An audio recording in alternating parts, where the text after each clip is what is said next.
En ce qui nous concerne, nous estimons que ce projet, s'il voit le jour, est de nature à porter gravement atteinte aux fondements de notre profession, aux bases même de notre profession, aux règles les plus élémentaires de notre déontologie. Tout ceci devrait être remis en cause, gravement, largement en tout cas, par une loi émanant du ministère de l'économie, alors que notre ministère de tutelle, entre guillemets, est celui de la justice, indépendamment d'une méthode détestable.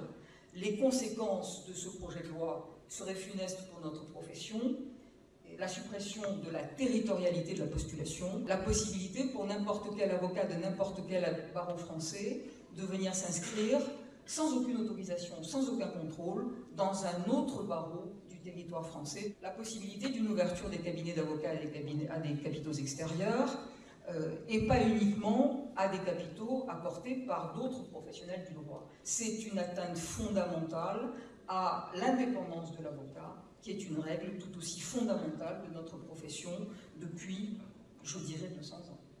Il y a enfin la création d'un statut de l'avocat salarié en entreprise, ce que j'appellerais, pardonnez-moi, un ersatz d'avocat, puisqu'il serait placé sous l'autorité non pas du bâtonnier de l'ordre, mais de son employeur, un bouleversement total des règles essentielles et fondamentales de notre profession, et c'est ce dont nous ne voulons pas.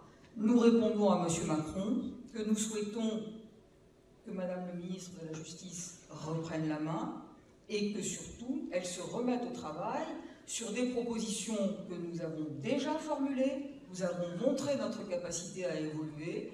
Nous avons de nombreuses propositions à faire pour ce que Mme Taubira a appelé la justice du XXIe siècle.